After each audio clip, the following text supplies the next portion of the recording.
Welcome to episode 50, Construction Nation. This is Sue Dyer, your host of Construction Dream Team, where I interview industry leaders and experts so you can learn about the people side of construction and build your construction dream team based on OPE, other people's experiences. The shortest way to success is to learn from those who've already been there and already done it. Why suffer through your own steep learning curve when you can learn from others? And so today, I'm very excited to have our guest. He is someone that I've known for quite a while, and I knew his father for decades. And really one of my favorite companies to work with. So Cliff Wong is currently the president of PGH Wong. So welcome, Cliff. Thank you, Sue, for inviting me to be part of your podcast. It's really exciting to be here, and I'm honored. So let me tell you a little bit more about Cliff. As I mentioned, he is the president of PGH Wong. Com Cardos was someone that I worked with for quite a few decades at San Francisco International Airport, and he was the deputy director of the Bureau of Design and Construction back when we were building the first air train. And this is a quote from Tom. "I have known Cliff since the beginning of his career in the engineering construction industry. Fresh out of college, he joined the Wong construction management team for the AirTrain People Mover system during SFO's major expansion program during the late 1990s. Due to his smart and proactive approach to problem solving and forward-looking management style, he fast became the representative of the team and the lead presenter at project review meetings. After one of the meetings, a senior project manager colleague of mine remarked, 'We should clone this kid.' So I want to just welcome you to Construction Dream Team, and I'm looking so forward to learning more about your insights into construction management. But I know this is where you started. Tell us a little bit about your journey on how you started there in the 1990s and how now you're the president of PGH Wong. Sure. So, it's actually quite a bit of a journey as I thought about this question. I literally grew up and into the business. My father, Peter Wong, started PGH Wong Engineering in our family den, and I was 8 years old. My mom, my dad, my brother Ron, and I would all work together in that den every evening. But let me tell you, it was a den of excitement, doing homework and watching them do their work. But from day one, I observed the engineering and construction business and worked from the ground up, helping out with the basics like running photocopies of contracts and specifications, computer-aided drafting and design. I learned programming, and I did some basic design work in high school. I stayed really interested in the business. My mom always encouraged Ron and me to follow our dad's footsteps, which I think is actually quite rare these days. And so I worked hard in college to obtain my electrical engineering degree. And when I graduated, there were many opportunities, pretty unique in existing and emerging industries like aerospace, management consulting, .coms, and tech companies. So I was really intrigued by the multiple potential careers, but in the end, I knew I'd never have a better opportunity than the one in our construction industry. And I started officially with PGH Wong in 1996, and this time as a paid non-child labor staff member. So, it was a little tough before. Actually, I didn't recognize all the things that my dad was doing for me as I was working hard in the company as a child laborer, but I was learning a lot. So at the time of my arrival, PGH Wong was experiencing an inflection point in its evolution. You see, we started as a rail transit systems engineering firm. We weren't doing construction management back in 1985 when we started. And in 96, we had begun branching out into construction and project management. So I was able to learn and work on a multitude of projects, small and large, all over the country in both design and construction, revitalizing streetcars in San Francisco, new light rail extensions in St. Louis, engineering studies in New York. And it was shortly after I joined the firm that I was staffed on my first CM project in Sacramento, and then quickly thereafter, SFO on the People Mover project there with Mr. Cardos. So I pretty much did a little bit of everything on these projects, from inspection to change management, office engineering, and ultimately resident engineering. I helped develop the company's construction management software so we could work efficiently and collaboratively. And I was really fortunate to have good clients to work alongside. So at that time, our company was smaller, and so we had to wear multiple hats. And on nights and weekends, I worked in business development. So my dad was always encouraging us to really push our boundaries beyond our comfort zone.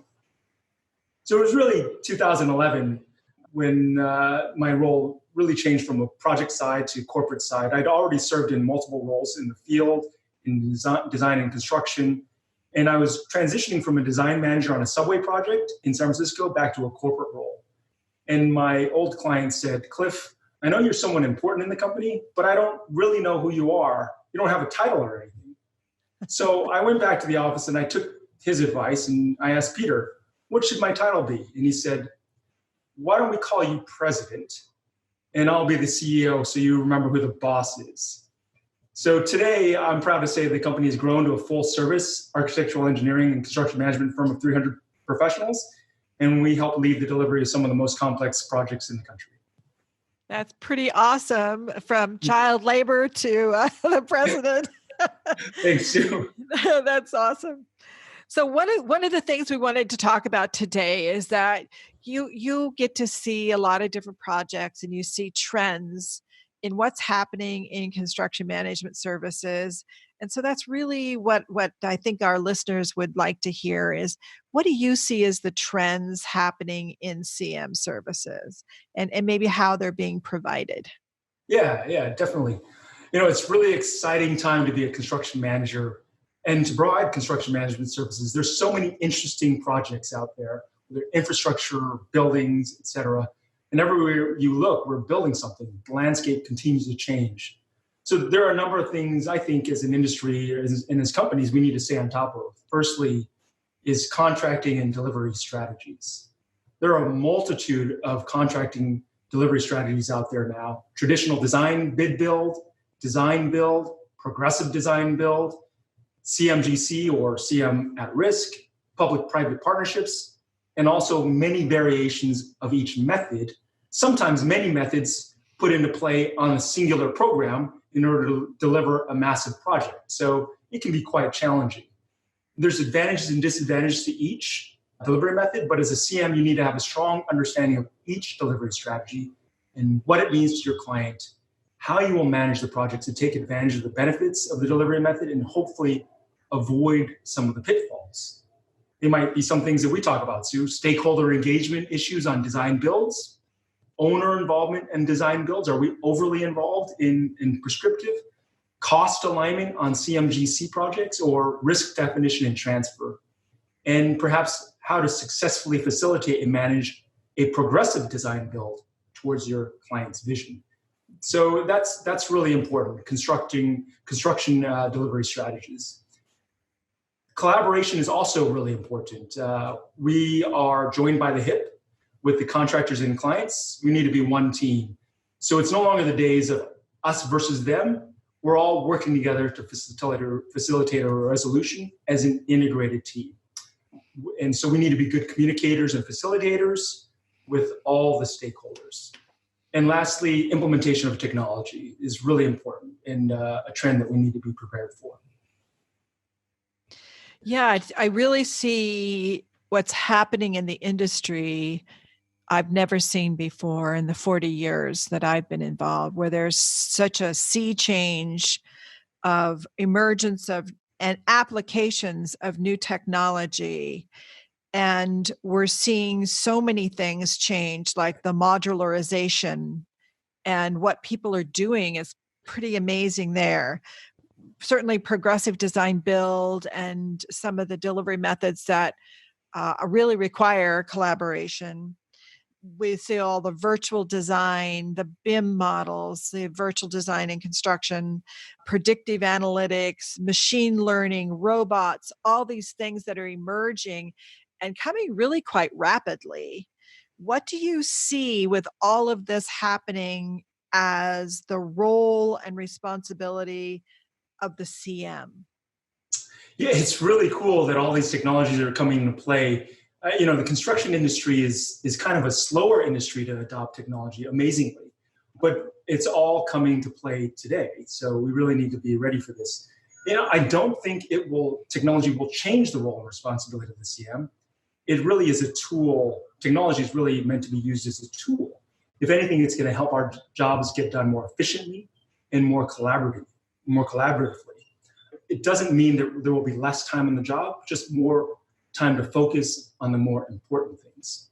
So I'll give you some examples. And Sue, you mentioned some of this. There's so many technologies in play right now: BIM, virtual design and construction, schedule systems, cost systems, project management systems, construction management systems, asset management systems. Those are just to name a few. So these various information and management systems need to be integrated into a common system. So we're all working from the same platform, a singular platform. And it's something that's called the common data environment. So basically, the common data environment is the single source of information for the project or the program. It's used to collect, manage, and disseminate documentation, including graphical design models and non-graphical data for the entire project team. It's used from the beginning of the project through design, construction, testing, and commissioning, and ultimately through asset management. So imagine creating a single source of information that facilitates collaboration between all project parties and stakeholders, and working within the system through the life of the project to avoid duplication and mistakes, always have the latest information, always have one place to go.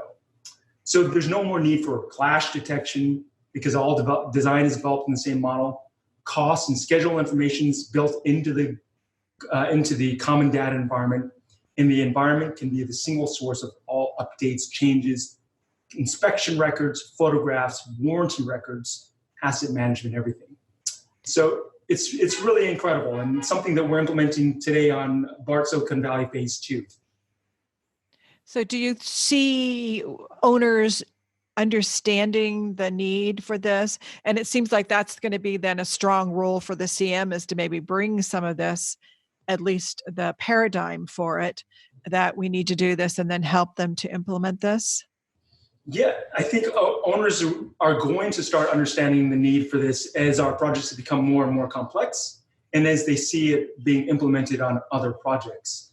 In fact, in the United Kingdom, this was a mandate to implement. So I know our partners at Mott MacDonald have implemented it there in the UK, and that's what we're working with them on BART Silicon Valley Phase 2. So it's really a way that projects can be delivered far more efficiently compared to traditional methods. And it supports a continuing trend of collaborative environments in construction management. Because, as an example, the creation of cost models in progressive design builds, they're started in the development phase of the project. And of course, sometimes this construction manager and the contractor build separate models. But in a system such as the common data environment, similarly as to what we do at San Francisco International Airport, we work in the same model on the cost model, so that we're always updating it together, and we're always combined together and resolving issues collectively through the process. Yeah, so that the team is responsible for managing cost, scope, and schedule. That's right. The entire team balancing it all. Yeah. And the client's aware of where we are, so we can make decisions not at the right time, not when it's too late. So tell me a little bit, because one of the things I hear, and I actually see on projects too a lot, is the construction managers taking the role of protecting the owner, basically from the contractor. What do you think about that? And is that going to evolve into a more collaborative, facilitating role? Yeah, I think that's a great question, because early in my career as a construction manager, I definitely took that approach. We would call them love letters. We'd write, I think on one project, we wrote 5,000 letters back and forth between the contractor and us. And that was in the days of there's still contracts with lots of claims and that sort of thing. And I hope that we are really moving away from that. Protecting the owner really means being a collaborative team. Yeah. And that's, to me, what would be so awesome if the CM firms and the CMs themselves had some chops in that and really understood how to help create that. I think that could really transform many projects I see. Yeah, I think we can get work done more efficiently without all this letter writing and finger pointing, but really understanding the issues and everybody stepping up to resolve them together in a partnering and facilitated way with owners, everybody understanding their own risks and resolving them. So we need to do that with our partners. Yeah, one of the biggest things I see in CM firms now is this protection. Whenever you're protecting, it means that there is a villain somewhere. Right. And it's hard to be a partner with someone that you see as a villain.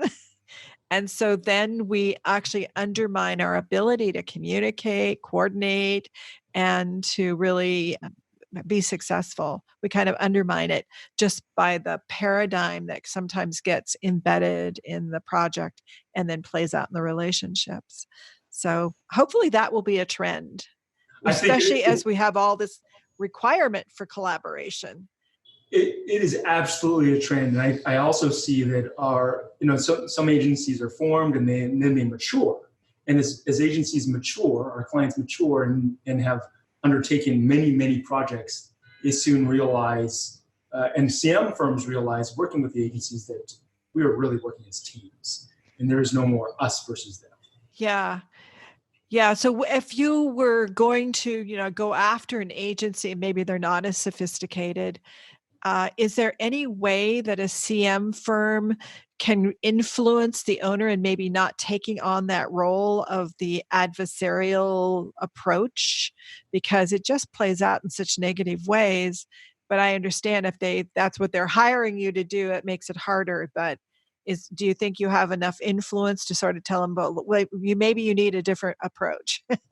I think owners need to know that you have the tools in your toolbox to protect them from claims and that sort of thing. If it were to come to that, they need to have that confidence.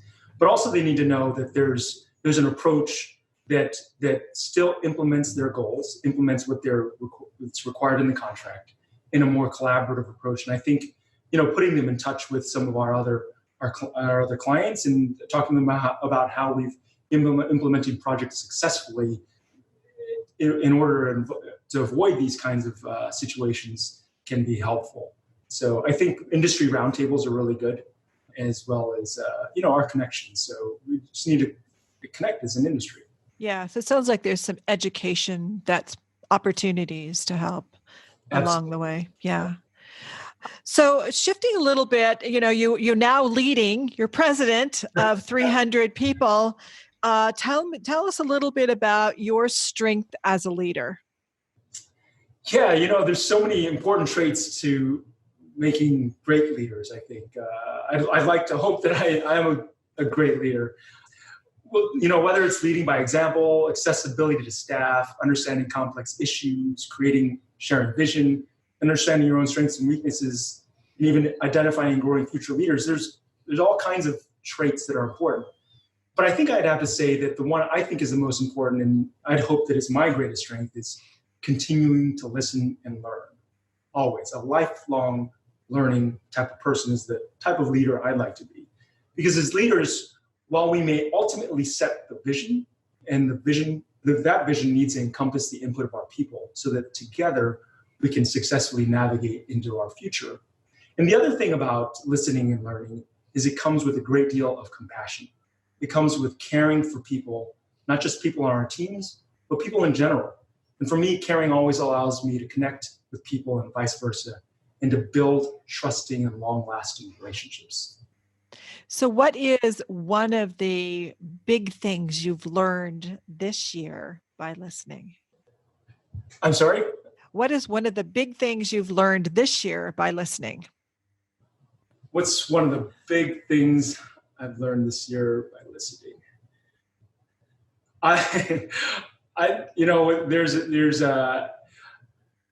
There's a big resource issue in our industry, and I think a lot of people are talking about that.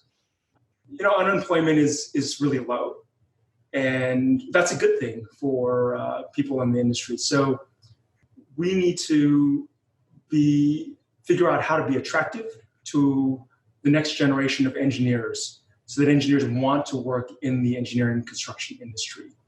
and as opposed to all the other opportunities that are the great opportunities that are out there working in the .coms or technology.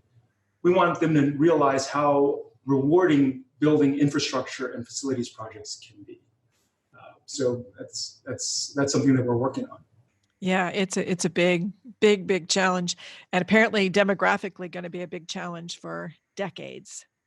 Yes, So yes. that is where technology may come in and be quite helpful. I agree. Yes. So I'm sure not everything has always gone exactly as you hoped it would. Tell us about a big challenge you faced on a project and the very worst moment of that big challenge. And what did you learn and what did you do? Boy, see, we face big challenges every day. But I think it's a matter of your perspective on these challenges. So, I guess this is why listening and learning to me is really important. So I'll give you a time in my career that I faced something pretty potentially devastating. It was early in my career as an engineer. I was working on this rail transit extension and sizing the traction power system. And I was pretty fresh out of college. And to do this, I simulated all the components of the rail system, the vehicles, the trackway, the signaling system, the power systems, and ran various simulation cases. So I was working really quickly and was really proud of my efficiency, developing the model, running the computer simulations. And when I was done with my work, I prepared a draft report for my manager to review. And my manager quickly looked at it from a common sense perspective. And he said, "Cliff, how can this possibly be right? The size and quantity of your substations look off."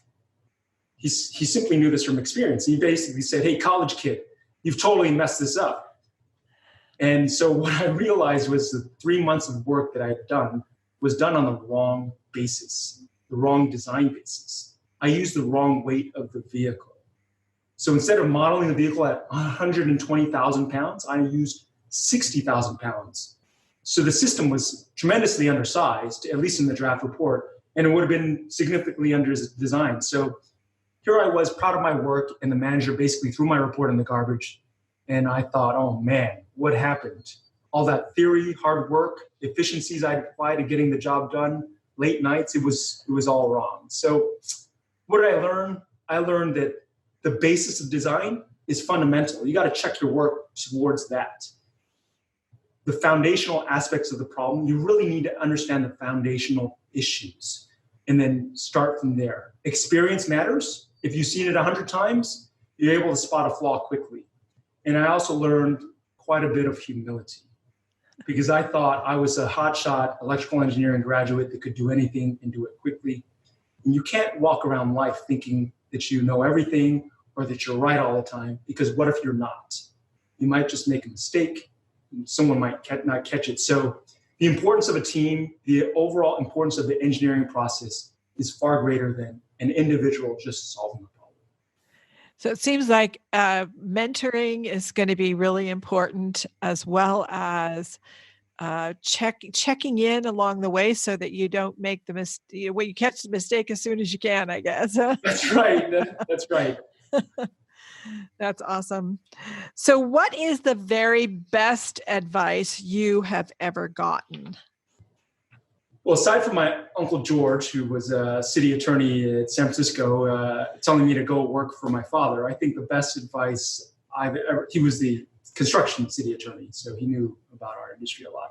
But I think the best advice I've ever received is don't constrain yourself. And so oftentimes we put ourselves in boxes. And there's all kinds of rules in life, but don't overly constrain yourself with assumptions and roadblocks that might not actually be true. So check it out. You might actually find a better way or a faster way of doing something. Yeah, that's good advice for all of us. It's so hard to do it because we don't even realize we're in the box because we're so comfortable in the box. That's right. So I think that's, again, where working with your coworkers or friends is really, really critical, because they can see those other sides and check in with them. So as an electrical engineer, I'm assuming you must have some favorite tech that you use that you find helpful. I do, but I got to say, my favorite tech is actually our construction management software, the Wong CMS that we've developed in-house. Because in the late 1990s, there were CM softwares provided by these large software companies that just didn't do what construction managers needed them to do, and they weren't user-friendly. So we created Wong CMS to use on construction projects, and it does all the things that we were talking about: web-based, cloud-based, real-time information reporting, forecasting, photographs, all that. We've used it on small to multi-billion-dollar projects, and we don't market it much, but it's a great system, and I'm really proud of it. That's cool. Congratulations. Thanks. Sue. So we ask everybody that comes and is a guest to give us a gift, and this is a resource that you think would be helpful to all of us. Yeah, there's a lot of great resources out there: books, business books, biographies, etc. I just read a book by Phil Knight, Shoe Dog, about Nike's founder's tumultuous path to making it. Is fascinating.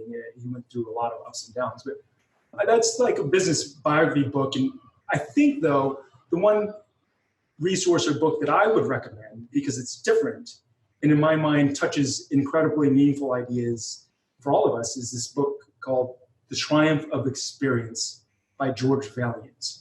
Or for the quick summary, you can watch the TED Talk. It's called What Makes a Good Life by Robert Waldinger.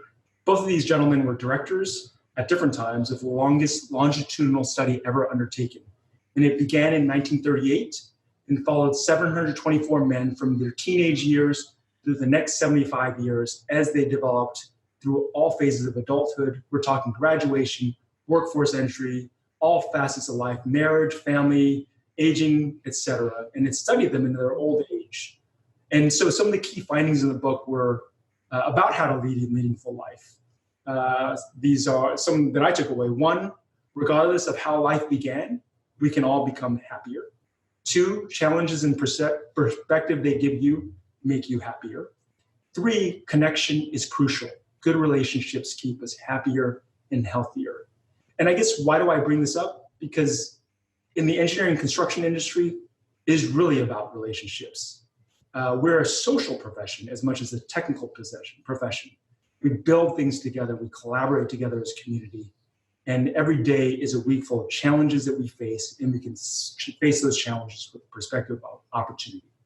So it's an incredible value that I think we can all adopt, is building relationships. So we will put in the show notes for episode 50, this episode, a link to the book, and also hopefully you can send me the TED Talk link, and we'll stick that in there as well. Yeah. We'll also put a link into Phil Knight's Shoe Dog books in case somebody wants that. Good Christmas presents, guys. Yeah, thanks. So how can Construction Nation get a hold of you? Well, I have an email address, cliff@pghwong.com. Feel free to shoot me a message there. You can check out our website, www.pghwong.com, or find me on LinkedIn, Clifford Wong, PGH Wong Engineering. We'll put links in those in your show notes as well. Thanks. So what parting advice do you have for us, Cliff? Something that maybe we could start doing today to improve how we're managing our projects, or how construction managers might do something a little better in their day-to-day efforts? I think there are a lot of great engineers, construction managers, and leaders out there. And throughout my career, I've kept an eye on people who I thought have really awesome traits that in how they deal with people, how they accomplish great things, how they handle difficult issues in elegant ways. And I think by watching and observing, you can potentially absorb some of these traits into how you perform your work and how you carry yourself. And on the flip side, look out for people who do things that you can't do, so you can build a complete team. Things that, everything from your skill sets to personalities. So we need to build teams and empower people. So I think that I'd leave that as parting advice. That's great. And I think some CMs do have so much influence over who's on the team that I think that's a very powerful tool they could use. Yes, that's right. Well, I want to thank you so much for being a guest here on Construction Dream Team. It was so great to have you. Thanks, Sue. Thanks for having me. It's been an honor. look forward to catching up with you again soon. So, okay, Construction Nation, what a great episode. Think about all the CMs out there that are working hard, but also they're going to be continuing to evolve. So let's make sure we're all evolving together towards what we need. And also remember, dream teams don't just happen. They are created one step at a time. And our CMs are part of that dream team. Also, remember that we will drop every Monday morning at 4 a.m. Pacific time. So please join me again next week when I will interview another industry leader or expert about the people side of construction so you can learn how to create your project dream team. Thank you so much for joining me, all you listeners. And Cliff, thank you again. Thanks again, Sue. Okay, everybody, we'll catch you next time. Tune in.